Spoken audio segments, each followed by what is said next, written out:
Il y a déjà tellement assez de choses dans le monde là qui nous fatiguent, hein? Surtout même en Côte d'Ivoire en 2020, même on a peur comme ça. C'est ça Covid même va venir mettre pour lui dedans.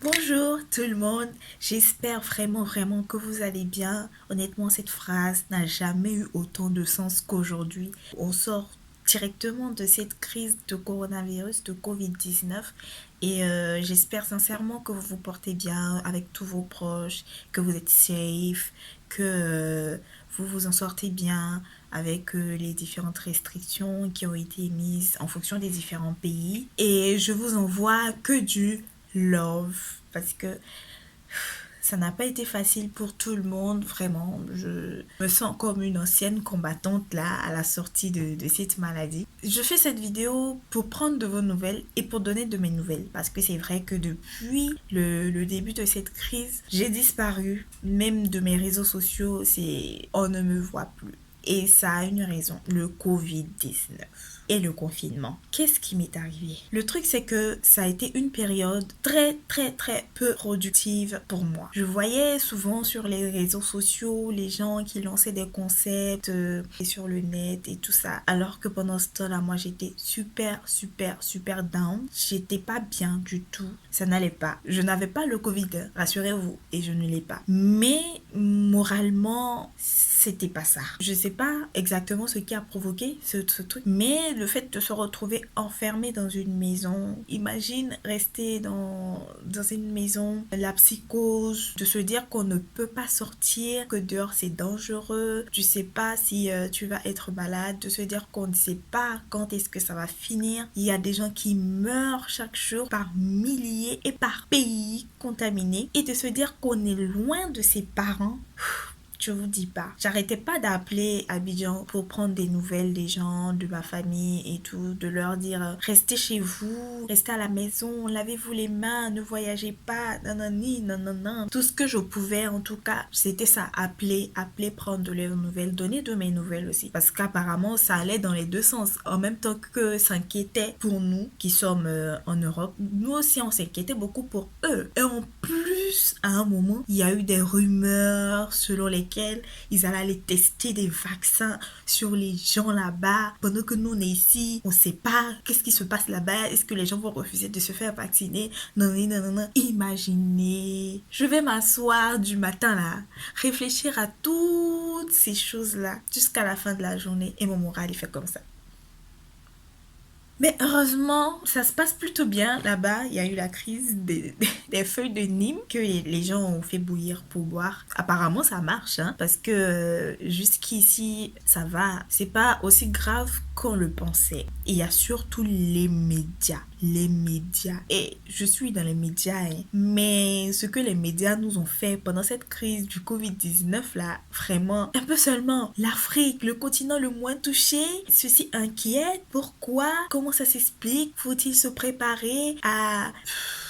Donc quand tu finis de regarder le journal comme ça là, qu'est-ce que tu vas faire? Appeler tes parents, t'inquiéter pour eux, leur demander qu'est-ce qu'il y a, ça va, est-ce que vraiment, je suis plutôt soulagée de savoir qu'au stade où on en est, en tout cas, avec le traitement qui a été approuvé pour le Covid-19, qui est l'hydroxychloroquine, ça marche bien du coup. En Côte d'Ivoire, les gens guérissent et la plupart des gens arrivent à respecter les mesures barrières. C'est vrai que c'est pas facile pour tout le monde, pour quelqu'un qui vend au marché. Les étals sont toutes collées comme ça, c'est difficile de respecter ces mesures-là. Mais la plupart ont pu, avec la fermeture des écoles, je suis super contente, vraiment. Mon moral était très bas.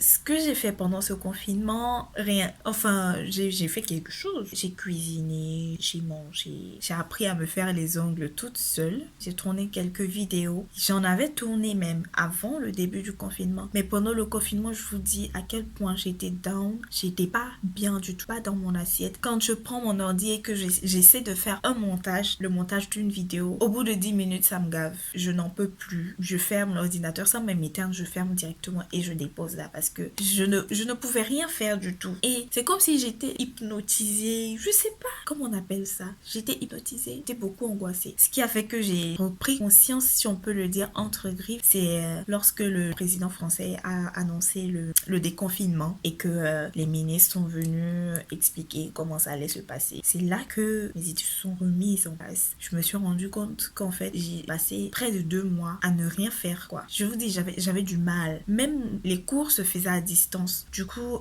j'avais des devoirs, j'avais mon mémoire à finir, plein de dossiers à envoyer. Et j'ai presque tout rendu à la dernière minute. Pour vous expliquer à quel point c'était compliqué pour quelqu'un qui passait toute la journée assise dans le canapé, ou bien couché, ou bien en train de manger. J'ai vraiment mangé, hein, j'ai beaucoup mangé. Ça me surprend même que mes vêtements me rentrent toujours. J'avais même la flemme de m'habiller en plus.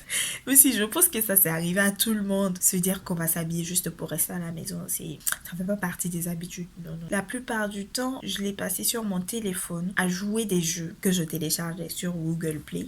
Ça me permettait de m'évader, d'oublier ce qui se passait. Je passais tout le temps le nez fourré dans mon portable à jouer aux jeux. Je me demande même si mon téléphone, la batterie de mon portable n'a pas pris un coup parce que je le branchais plusieurs fois par jour. Parce que je passais tout le temps à jouer et ça décharge énormément la batterie. Et pendant que c'était branché, je jouais. Je suis vraiment contente de revenir. C'est comme un renouveau. Je sais pas comment on va dire ça. Nous, les anciens combattants, les survivants du Covid-19, toutes les personnes qui ont survécu, vraiment, qui sont tombées malades et qui sont guéries, c'est fou, hein. Comment c'est possible? Vraiment, j'espère que tout va aller pour le mieux à partir de maintenant et que tout le monde va mieux se porter et qu'on trouvera très vite le vaccin. Parce que là, avec le déconfinement, il y a un peu de peur. On redoute une seconde vague parce que tous les gens qui étaient chez eux à la maison, c'est maintenant qu'ils vont sortir, se coller. Et la dernière fois, j'ai vu, je sais plus dans quel pays là, une seule personne a contaminé plus de 50 personnes en se promenant dans les bars. En une semaine, une seule personne a contaminé 50 personnes. Donc tout ce que je peux vous dire, c'est de continuons à faire attention lorsque nous sortons. Le masque est de rigueur un peu partout. Faites l'effort d'en avoir un. Je sais pas moi, tout ce que vous voulez, un foulard pour attacher, c'est pas évident pour tout le monde de s'en acheter, mais un foulard même que vous avez attaché, la limite ça vous protège. Les gens vont dire que le foulard, l'efficacité n'est pas prouvée. Ne les écoutez pas. Si vous n'avez pas les moyens de vous acheter un masque chirurgical ou tous les autres FFP2, etc., utilisez un foulard ou même, je sais pas, un torchon, un bout de tissu, du pagne. Vous attachez, juste, ça vous protège. C'est mieux que rien. Honnêtement, c'est mieux que rien. Donc, c'est ensemble qu'on pourra éviter cette deuxième vague tant redoutée. Pour se laver les mains, je sais que c'est rentré dans les habitudes de tout le monde déjà. On continue de se laver les mains le plus souvent possible. Pour les gants, c'est pas... Parce que ça sert à rien de mettre un gant, de toucher une surface contaminée et d'ensuite remettre sur le visage et de se contaminer. Pour le gant, on ne sait pas forcément comment l'utiliser. C'est ce qui fait que c'est compliqué. Ah, ça a été chaud.